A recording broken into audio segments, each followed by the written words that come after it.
Slovenskega prosvetnega društva Radiše, ki so nam tako lepo zapeli in nam bodo tudi v nadaljevanju z lepimi pesmimi olepšali popoldan. Ja, za glasbeni okvir pa bo poskrbel tudi še Nuži Bizar. Na tem mestu torej hvala lepa Slovenskemu prosvetnemu društvu Radiše in predsedniku Aleksandru Tolmajerju, ki nas tako lepo gosti danes tukaj v tem kulturnem domu na Radišah. Hvala lepa.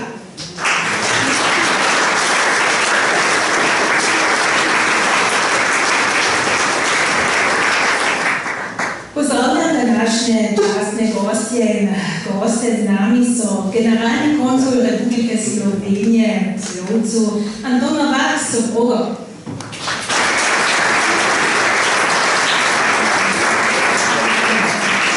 predsednik Zveze slovenskih organizacij Manuel Jug,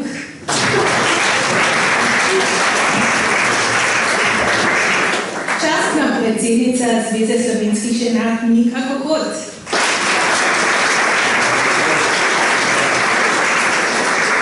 za stranko Zelenih občinska odbornica Sonja Košir,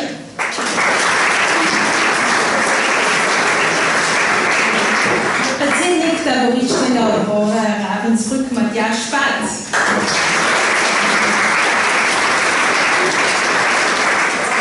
z nami bi bil sicer danes tudi predsednik Zveze koroških partizanov Milan Butek, ki je žal zbolel, zastopa ga podpredsednica Mojca Koletnik.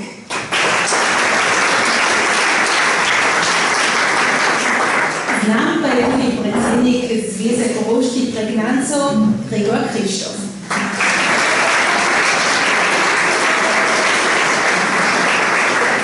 V imenu Zveze slovenskih žena pozdravljam tudi vse zastopnice in zastopnike medijev z Koroške in Slovenije.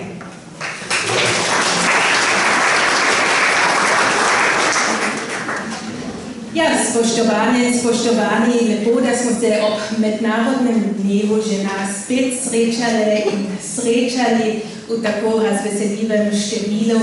Vsako leto se veselimo dneva žena, na katerem so zastopane ženske vseh generacij, a bi bilo seveda lepo, če bi to lahko nekega dne storile tudi brez žalostnega ozadja. Več kot 110 let po objavi mednarodnega dneva žena namreč tudi ženske v Avstriji še vedno nismo dosegle ekonomske, politične in socialne enakopravnosti. Še vedno opravljajo ženske več neplačanega skrbstvenega dela, zasedajo le tretjino vodilnih pozicij in v povprečju zaslužijo 18% manj.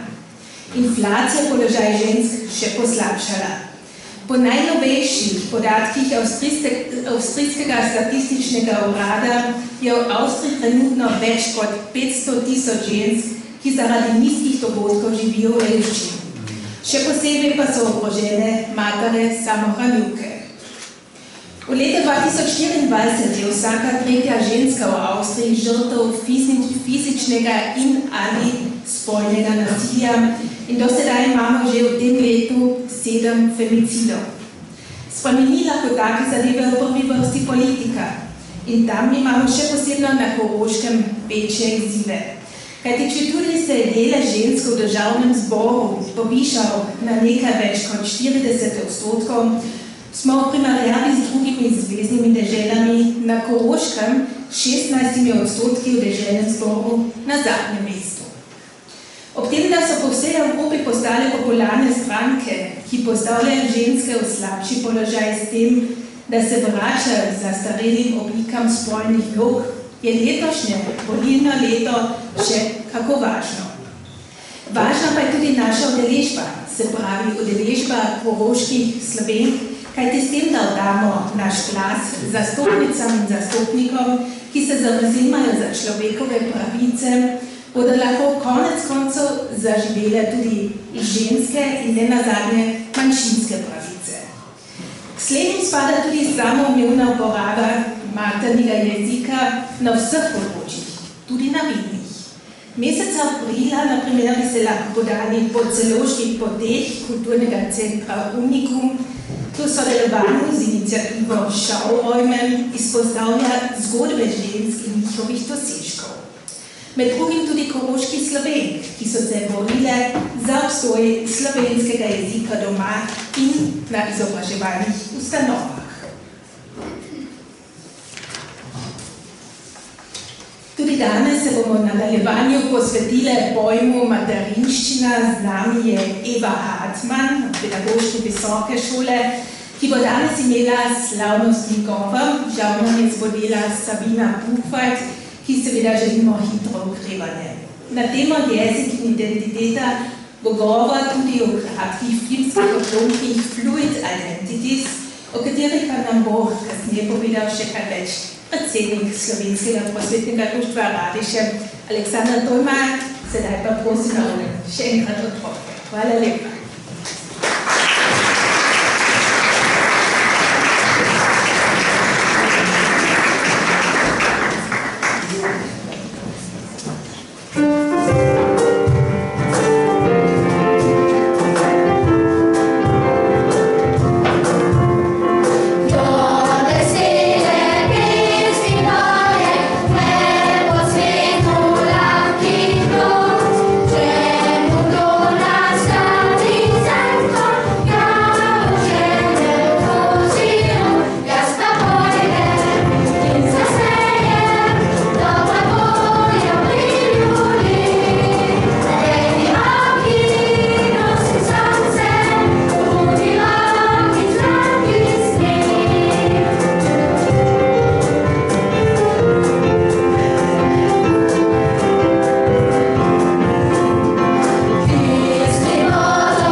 Na to proslavo Mednarodnemu dnevu žena.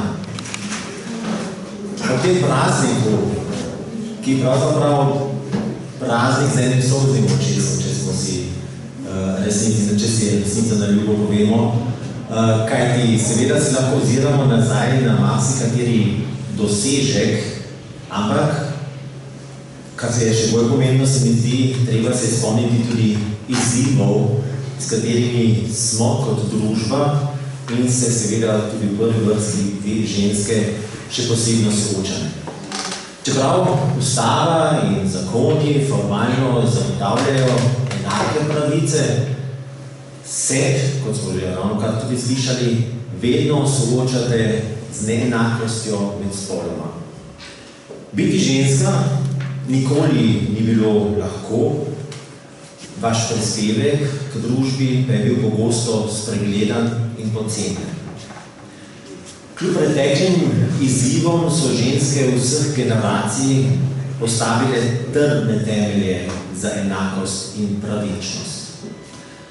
Danes smo lahko priča izjemnim dosežkom žensk na vseh področjih življenja, od politike do znanosti, umetnosti, gospodarstva in še več. Enakost med spoloma pa ni samo vprašanje žensk. Nasprotno, gre za skupno stvar vseh nas. In s tem mislim seveda vseh nas, tudi nas moških. Cilj nas vseh mora biti, da bodo ženske in moški čim prej enako deležni virov in pravic, da bodo na vseh področjih sodelovali pri odločitvah in si delili bremena. Potem smo naredili korak v pravo smer. Zato je pomembno, po mojem mnenju, da se vsi borimo proti krivicam. Tudi in predvsem tudi mi, moški. Ker kdo pa večinoma danes še sedi na odločilnih položajih? Kdo ima zadnjo besedo? Kdo so direktorji velikih in vplivnih podjetij, razen nekaterih izjem? Moški. Pravzaprav bi moški hitro lahko bistveno spremenili stvari, če bi lahko hoteli. Dokler ne dosežemo te popolne enakopravnosti, naj bo vsak dan v letu dan žena. Ta teden sem slučajno dobil v roke neko študijo Zavoda za zaposlovanje v Avstriji, ki to študijo redno izvaja, namreč tako imenovani indeks enakosti za trg dela, da oceni potencial enakosti. Pri tem analizirajo področja dela, dohodka, družine in izobraževanja. Položaj žensk, in to me je kar pretreslo, na trgu se je v zadnjih 9 letih izboljšal le za 6 odstotnih točk, kar ustreza povprečnemu letnemu dvigu za zgolj 0,7 odstotne točke. Če bi torej v tej hitrosti oziroma počasnosti nadaljevali, bi bile ženske enakopravne v 34 letih, vsaj na papirju. Na področjih družine, delovnega časa in dohodka obstaja slej ko prej velik razkorak med ženskami in moškimi. Ženske v povprečju preživijo več časa seveda v porodniškem dopustu in po njem pogosteje zmanjšajo svoj delovni čas, kar se negativno odraža na njihovi nadaljnji poklicni poti in na dohodek. Ženske so manj zastopene na vodstvenih položajih kot moški, razlika v plačilu med spoloma pa je še vedno velika, v povprečju zaslužijo le 77% moške plače. Kljub v povprečju boljši izobrazbi, tukaj namreč ženske dosežejo 130%, kljub tej boljši izobrazbi niso mogli izravnati drugih neenakosti na trgu dela, kar kaže na nadaljne strukturne neenakosti. In še na neko malenkost, ki pa seveda ni malenkosti, rad opozoril, čeprav bi jih bilo seveda še nešteto veliko, mi v društvu, majhnem, ogromnem društvu, se zelo dobro zavedamo velikega, ogromnega doprinosa žensk k društvenemu delovanju in s tem v nadaljevanju ohranjanju slovenske kulture in besede. Če pogledamo tudi nekoliko širše po južnem Koroškem, številne otroške in mladinske zbore. Kdo jih večinoma vodi? Večinoma vzgojiteljice, učiteljice, ženske. Kdo spremlja ljudkovne in gledališke skupine mladih skozi proces vaj na seminarju v Ankaranu? Zelo velikokrat so to spet ženske, ki vso to delo naredijo v prostem času. Nekatere si za spremstvo, na primer v Ankaranu, vzamejo celo dopust, vse to prostovoljno. Zavedam se, vsi društveniki delamo kajpada brezplačno. Ampak včasih se mi zdi, zanemarjamo ta velik doprinos, pa ne samo danes, skozi vso zgodovino, žensk, ki so veliko prispevale, da, na primer, naše male društvo tukaj še obstaja, čeprav nikoli niso bile tako v prvi vrsti. Skupaj se bomo morali potruditi, torej, in s tem imam v mislih predvsem spet moške kot pa ženske.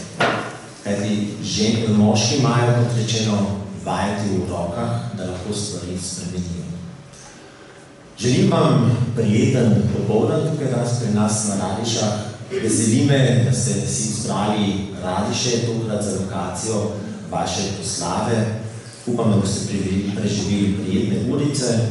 Zdaj pa, če se ne motim, so vabljeni še drugi častni gostje, da spregovorijo nekaj besede.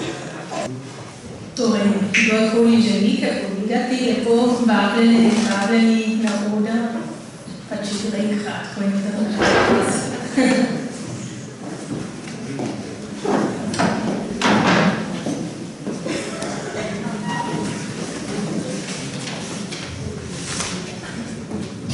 Najprej lep pozdrav vsem skupaj, hvala organizatorjem za povabilo na tole slovesnost. Vidim res polna dvorana, lepo je videti toliko žena in tudi mož tukaj na Radišah. Tako, spoštovani častni gostje, spoštovana predsednica Zveze slovenskih žena, drage žene, dekleta, spoštovani ostali. Žene igrate pomembno vlogo ne samo v družinskem življenju, ampak tudi v poklicnem in družbenem življenju. Na dan žena običajno razmišljamo o vlogi in položaju žena v naši družbi. Moški in ženske nismo enaki, niti po fizičnih lastnostih, niti po načinu razmišljanja. Se pa dopolnjujemo in moramo biti enakopravni. Prizadevanja za enakopravnost žena pa se nikoli ne končajo. Za enakopravnost žena se moramo prizadevati vsi, tudi moški, kot je bilo že rečeno. Zadnje čase, to bo tudi že omenjeno, nas pretresajo novice o številnih ubojih žensk, o nasilju nad ženskami in podobnimi grozotami, ki se izvajajo nad ženami. Ta dejanja ostro obsojamo, moramo pa poiskati razloge zanje in jih v bodoče v čim večji meri preprečiti. Koroške slovenske matere imate posebej pomembno vlogo, da prenesete slovenski jezik na svoje otroke. Le tako se lahko slovenska manjšina na Koroškem ohranja. Pri tem vas mora podpirati vaša okolica, družina, vrtci, šola, cerkev. Ugotavljamo, da primanjkuje dvojezičnih vzgojiteljev in dvojezičnih učiteljic in učiteljev. Zakaj ni večjega opisa mladih Slovenk in Slovencev na vzgojiteljsko šolo, na pedagoško visoko šolo in na različne študijske smeri slovenistike na Celovški univerzi? Eden od razlogov za to je prav gotovo, da mladih Slovenk in Slovencev na Koroškem zmanjkuje. Na Koroškem pa bo kmalu toliko slovenskih državljanov, kot je koroških Slovencev. Povabimo jih v društva, na prireditve, k slovenskim maršom, v dvojezične vrtce in šolo, da se bodo vključili v slovensko skupnost. Nekaterim od njih je to že dobro uspelo in so velika obogatitev za kulturno, gospodarsko, športno in družbeno življenje. Ne morem pa mimo tega, da bi omenil pomembnega premika na področju političnega udejstvovanja žensk v Sloveniji, ki se je zgodil leta 2022. Dobili smo prvo predsednico države, prvo predsednico državnega zbora in prvo zunanjo ministrico. Zaključek pa še predlog. V zvezi z dvojezičnimi vzgojiteljicami in vzgojitelji ugotavljamo, da na Koroškem zadnje ne obstaja dvojezično izobraževanje, da ne obstaja poklic dvojezični vzgojiteljica, kot obstaja dvojezična učiteljica, učitelj, da dvojezična predšolska vzgoja ni zakonsko urejena. Za dodatno izobrazbo in znanje slovenskega jezika, zato dvojezične vzgojiteljice niso ustrezno dodatno nagrajene. V zvezi s tem predlagam razmislek, da bi Zveza slovenskih žena pripravila peticijo zahtevo o ureditvi dvojezičnega izobraževanja vzgojiteljic in vzgojiteljev na Koroškem in jo poslala pristojnim deželnemu svetniku Danielu Fernerju, deželnemu glavarju dr. Petru Kajzerju ter pristojnima zveznima ministroma Martinu Polešeku in ministrici Suzani Rad. Hvala za pozornost. Spoštovano občinstvo, drage ženske, cenjeni moški. Velika čast mi je, da vas mi pozdravljate v imenu naše državno-zborske koalice Olga Fuglova, ki danes nažalost ima druge termine, ampak večje veselje je meni, da smem jaz biti z vami. Te dni se gostijo mnoge in številne prireditve po celi Koroški, po celi Avstriji in po raznih vaseh in pa po mestih. In rada bi izpostavila dve prireditvi zadnjih 2 dni, torej v četrtek 7. marca smo se združili predstavniki in predstavnice več strank, pa tudi drugih organizacij na Novem trgu, kjer smo skupaj hoteli pokazati znak proti nasilju nad ženskami. In to je bil res seveda žalosten dogodek, ampak tudi lep znak. Druga prireditev je bila včeraj zvečer v Domu umetnikov in umetnic v Celovcu.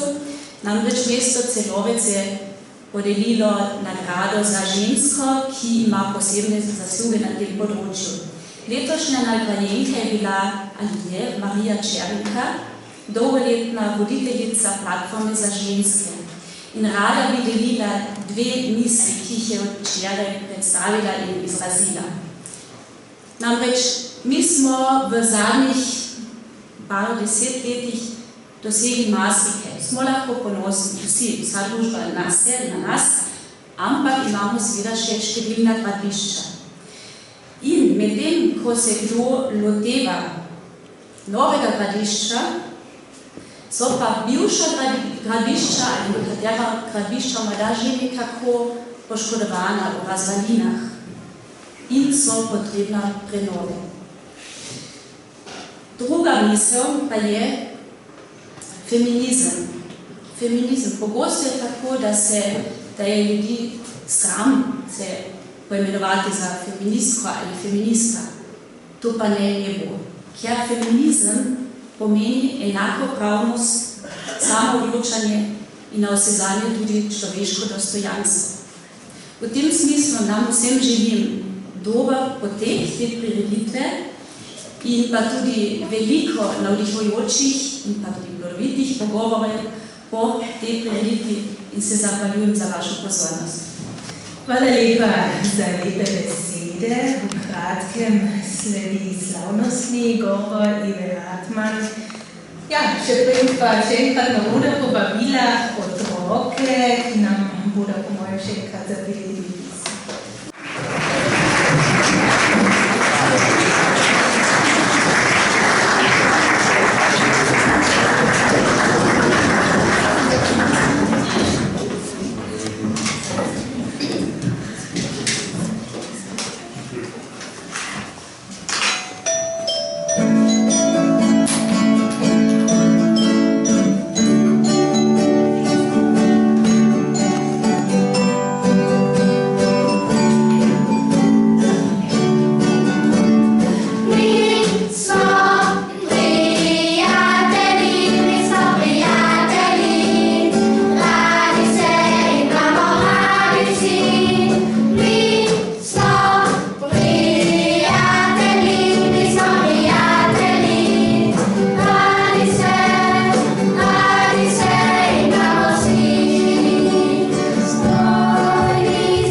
pravi uvoden tudi z moje strani in najlepša hvala na začetku tudi za povabilo, da lahko danes tukaj spregovorim. Nažalost sem sama, moja kolegica Sabina in nažalost izmoliram, ampak upam, da bom tudi brez nje se sama dobro opravila in delila lahko nekaj misli z vami o tem današnjem prazniku oziroma o tem današnjem poslanju.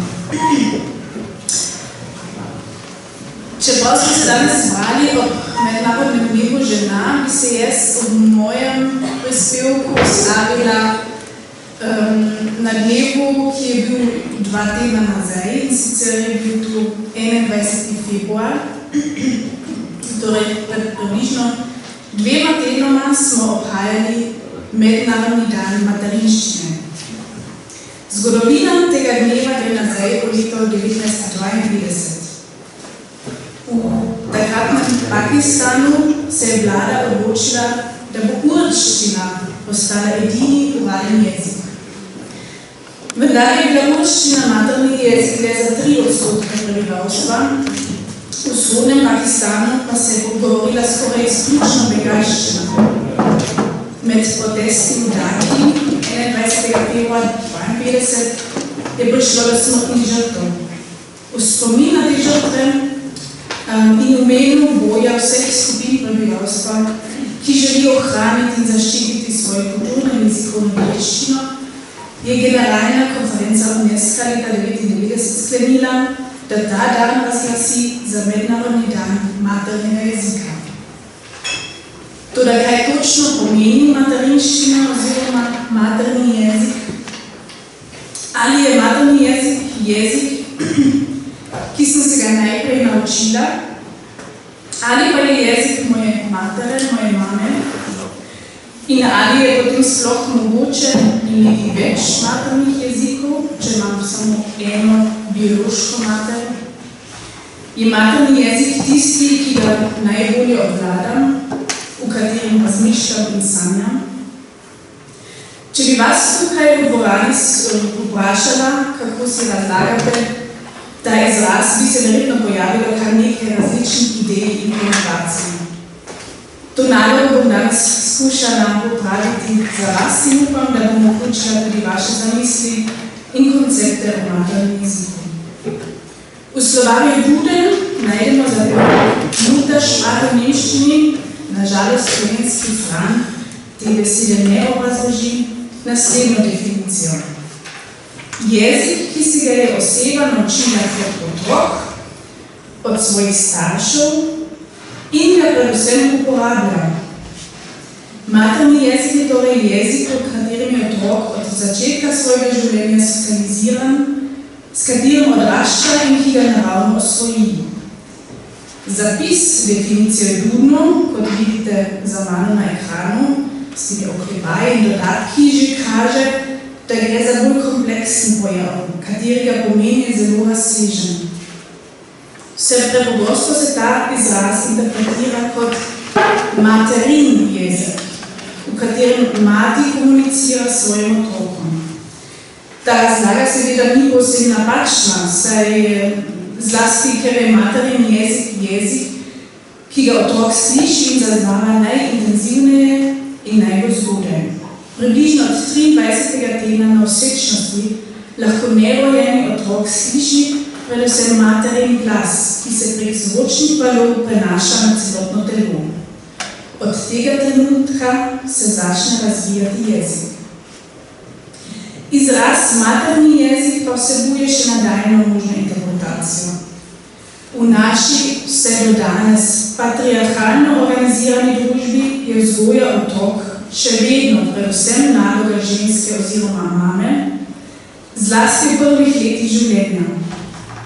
Čeprav se v zadnjih 10 letih vse več očetov jemlje starševski dopust, večino jezikovnega sporazumevanja v prvih nekaj letih otrokovega življenja do danes zagotavlja mama. Jakob in Wilhelm Grimm sta materni jezik v svojem slovarju opredelila kot jezik podedovan od matere, po nemško von der Mutter her überkommene Sprache, pa tudi kot domovinski jezik, heimatliche Sprache. V pesmih Milke Hartmann beremo o besedi materini naslednje vrstice. Naj bo spoštljivo izrečena, je z usti mater posvečena, rodu pisana je z življavo roko. Izraz materni jezik ima torej tudi močne ideološke konotacije, saj jezik nas tako rekoč pripisuje prednikom in posledično tudi rodu oziroma narodnosti. Izraz torej ne implicira le ideje, da se nekdo nauči jezik svoje biološke matere oziroma mame, ampak tudi, da je vsaki etnični skupini dodeljen en jezik. Država oziroma domovina, njeni prebivalci in jezik so ena velika družina, velika skupščina. Vsakomu, ki se rodi v to družino, je jezik podarjen kot rojstna pravica. Jezik torej pomeni tudi pripadnost ali pač nepripadnost. Če nekomu ta rojstna pravica ni dana oziroma ni priznana. Verjetno se sedaj sprašujete, ali ne izraz materni jezik oziroma materinščina sploh še uporabljena. Da, seveda ga bomo še naprej uporabljali. Morali bi ga le osvoboditi zastarelih konotacij in konceptov, ki jih predstavlja. Med njimi je na primer ideja, da imaš v življenju lahko le en materni jezik. Če nekdo od zgodnjega otroštva odrašča z dvema jezikoma, sta lahko oba njegova materna jezika, čeprav ima samo eno mamo. Predstava, da moramo biti sposobni v popolnosti, torej perfektno govoriti oziroma uporabljati svoj materni jezik, saj sicer nismo prave ali dosti kompetentne govorke oziroma pravi ali dosti kompetentni govorci, zakrije dejstvo dinamičnosti jezika. Jeziki se razvijajo različno in jezik je lahko bolj ali manj razvit v primerjavi z drugim prvim jezikom oziroma z drugimi prvimi jeziki. Jeziki pa se razvijajo tekom celega življenja. Tudi kot odrasli lahko še vedno širimo in razvijamo svoje jezikovne spretnosti. Spremenila se je tudi vloga ženske in mame v družbi. Čeprav so patriarhalni vzorci še vedno premočno zasidrani. Zaradi zaposlitve obeh staršev se izobraževanje otrok, zlasti jezikovno izobraževanje, se bolj prenaša na izobraževanje ustanove in društva oziroma klube. Tam se pedagoginje in pedagogi srečavajo z izzivom, kako izpolniti pričakovanja družbe v zvezi s strokovnim in jezikovnim izobraževanjem otrok. Sama sem se kot najstnica večkrat znašla v položaju, ko sem morala opredeliti svoj materni jezik. Če bi moj materni jezik opredelili kot jezik, v katerem se moja mama, ki danes tudi tukaj, sporazumevala z mano kot otrok, bi bila to nemščina. Bila je tudi mama tista, ki je z nami otroki doma, preživela največ časa, medtem ko je bil ati v službi. V mojem primeru je nemščina zagotovo bolj izrazit jezik, čeprav se vsakodnevno sporazumevam in se tudi v službi ukvarjam s slovenščino, torej svojim očetovskim jezikom ali le drugi materni jezik. Kot najstnica, ki je odraščala in bila socializirana v slovenski skupnosti, na Koroškem sem si zagotovo včasih želela, da se mi ne bi bilo treba opredeljevati, kateri jezik je moj dejanski materni jezik. Danes vem, da je lahko oboje in da je oboje dovoljeno in uredno. Podobo kvazi naravne enotnosti jezika in naroda ruši že sama prisotnost jezikovnih manjšin. In vendar je prav skupni slovenski jezik tisti, ki nas opredeljuje kot tolikšno etnično manjšino ali skupnost. Ker pa jezik ni le sredstvo sporazumevanja, temveč tudi ključni element identitete in družbenega vključevanja, ima za manjšine še posebej pomembno vlogo in predstavlja edinstveno kulturno bogatstvo. Ohranitev jezika v pogosto prevladujočem in asimilirajočem okolju je še zlasti pomembna, saj sta izguba ali zanemarjanje jezika tesno povezani s skrbjo izgube identitete. Izraz materni jezik pa izraža nekaj, česar novejši izrazi, ki so se v zadnjih letih uveljavili v znanosti, kot so to naprimer prvi, drugi ali okoliški jezik, ne morejo izraziti. Čustveno plat jezika, ki je močno povezana z identiteto posameznika. V raziskovanju projektu na Inštitutu za večjezičnost in transkulturno izobraževanje pedagoške visoke šole smo skupno s kolegico Sabino Puhvač in kolegom Danielom Vutjem spraševali učenke in učence nižje stopnje slovenske gimnazije stari med 10 in 13 let o njihovih pogledih, ocenah in mnenjih o uporabi in učenju jezikov. Nekaj izsledkov in citatov iz teh pogovorov bi na tem mestu na kratko predstavila in s vami delila. Da je jezik oziroma da so jeziki močno povezani z osebami in najbližjem okolju otroka, kaže naslednji primeri, ki jih sedaj tudi vidite za mano na platnu. Na vprašanje, kateri jeziki so del tebe, je otrok odgovarjal: sevščina, slovenščina in tudi malo nemščina. Zato moj dedek govori nemško. Drugi citat v nemščini: ali obstaja situacija, kjer jezika nočeš uporabljati, ko naprimer nemščine nočeš uporabljati. Otrok odgovarja: ja, za atijem, nočem govoriti nemško. Ampak čeprav itak skozi mešam nemško in slovensko cel cajt, raje govorim nemško in slovensko skupaj, kot pa samo nemško. Na vprašanje glede osrečuje tvoj jezik, posamiščino v tem primeru, reče otrok: če je moja mama srečna. Intervjuvanka: ok, potem so ti tudi srečni, torej? Ja.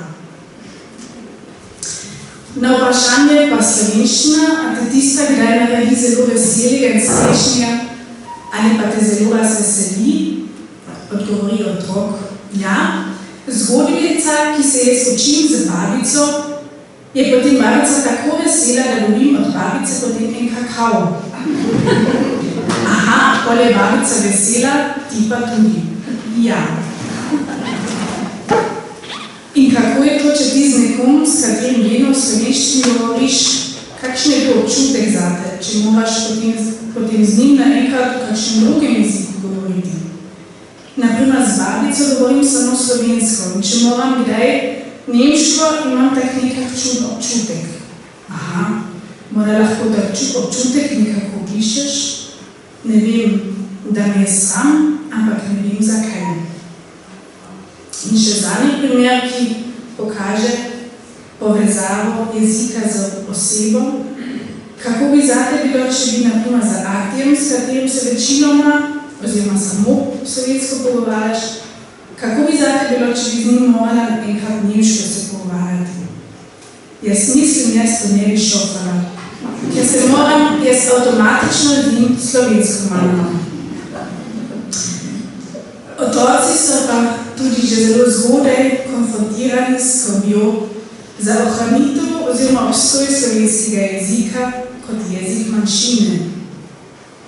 To kaže ta naslednja dva primera.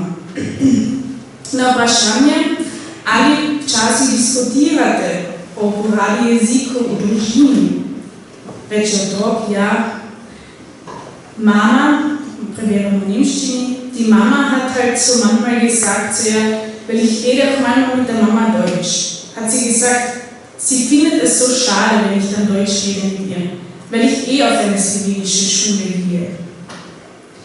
Na vprašanje, kaj je ozadje, zakaj mama izraža to željo, reče otrok: ja, dass es dann nicht mehr verwendet wird, so Sie möchte dann auch, dass ich es meinen Kindern weitergebe, dass sie Slowenisch reden. En nadaljnji primer, na vprašanje, kateri jezik so del tebe, reče otrok slovenščina in nemščina. Intervjuvanc vpraša, a je en jezik več kot drugi? Ja, slovenščina več. Zakaj? Ne vem. Mora zato, ker ne tako veliko ljudi to govori. In še zadnji sklop citatov, ki kaže povezanost jezikov še zlasti domačega jezika, dialekta z emocijami, kaže naslednji primer. Kako pa, kakšen občutek imaš ti, ali kako je to zate, če kdo v sevščini govori v domačem dialektu? Ja, tedaj se mi precej kul zdi. To je kul, ponovi intervjuvanc. Zato tale jezik najbolj znam, reče otrok. Kakšen imaš ti občutek, če nekoga slišiš, da govori slovensko, je vprašanje? Odgovor, da sem doma. Kaj je to zate en občutek, če ti na cesti nekoga slišiš, da se v slovenščini pogovarja? Fajn. Fajn, se veseliš? Ja. Bolje to zate normalno. Ja, je že fajn. In kaj pa, če nekoga slišiš, da v božanščini govori na cesti? Ja, to je pa še bolje. In še zadnji citat. In ali ti je kakšen jezik zelo všeč? Ja, slovenščina. Tako, zakaj pa ta? Ker se v narečju se s tem dobro počutim tudi. Kdaj se torej zares dobro počutimo v jeziku, je odprto vprašanje. Kot pa pravi Marko Stavej, profesor za slovenščino na Filozofski fakulteti v Ljubljani, odgovor gotovo lahko najdemo v spletu pozitivnega čustvenega odnosa, razvitih izraznih zmožnosti, dostopnosti informacij in jezikovnih virov. Kadar jezik, če želite, slovenski, nemški, narečni, angleški, kadarkoli drug jezik, ločimo od ideoloških oziroma nacionalnih predstav, omogočamo identifikacije in pripadnosti. Odpiramo prostor in omogočamo srečavanje. Tako kot star zaprašen predmet ne odložimo ali odstranimo takoj, temveč ga skrbno očistimo in mora tako dobimo tudi vpogled v njegovo preteklost, njegov razvoj in njegov pomen, se ne smemo znebiti maternega jezika, materinščine kot izraza, temveč se moramo zavedati, da se naš svet spreminja in z njim tudi določeni pogledi, koncepti in prepričanja. Ne zadostuje torej samo ustvarjanje novih izrazov, temveč moramo ustvarjati in nuditi tudi primerne okvire in možnosti, v kateri se jezik in jezikovna identiteta lahko razvijeta. Hvala lepa.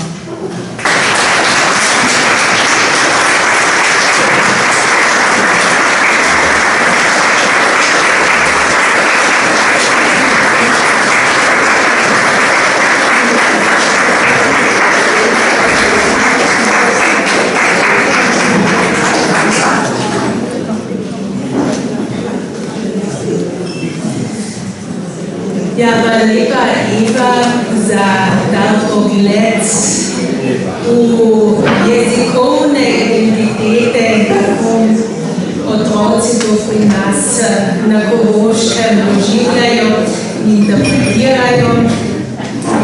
Z nami bo sedaj v nadaljevanju za glasbeni okvir poskrbel Mužica. In potem nas čakajo še filmski odlomki, o katerih nam bo potem povedal še nekaj besed Aleksandar Tolmar. Tako pa želim mnogo užitka v glasbi.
Družini nam bo še zaigral v nadaljevanju.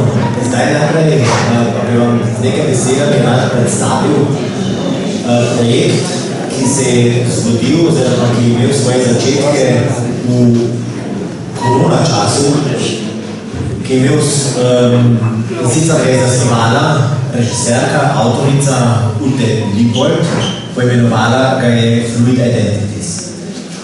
V prvem valu so sodelovali številni ljudje raznih poklicov, raznih družbenih slojev, od avtoric do umetnikov, pa tja do gospodarstvenikov, ki so razmišljali o identiteti tukaj pri nas na Koroškem.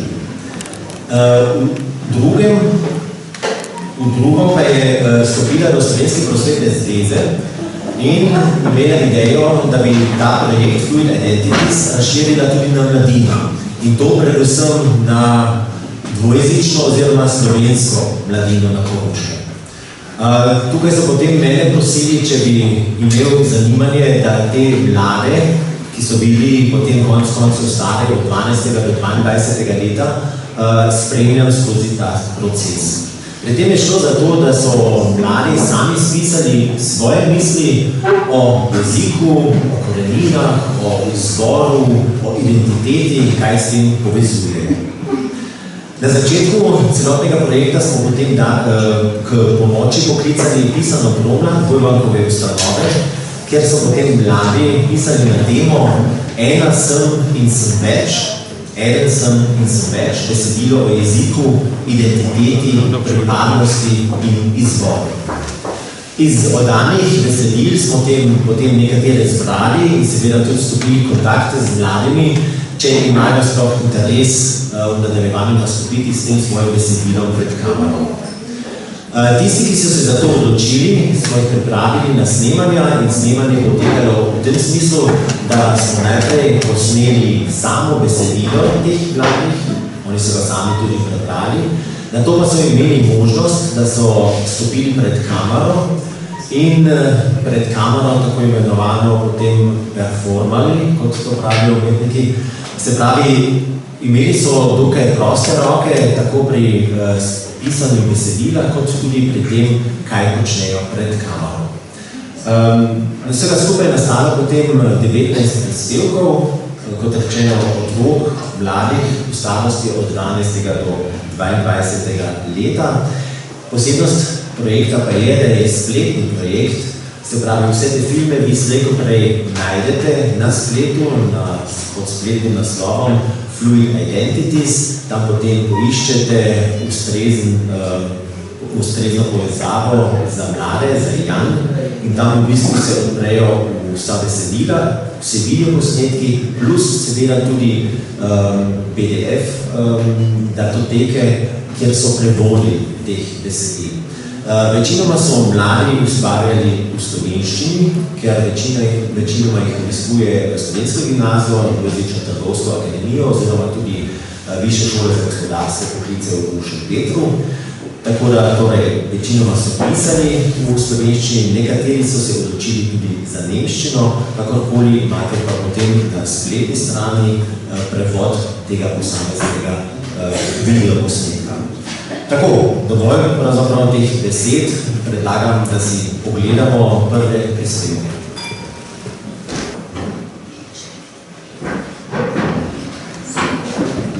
Vojenski Koroški solis, na duh Senčan, na duše Nemčan. Mami in tati so zmenovino malo slovensko.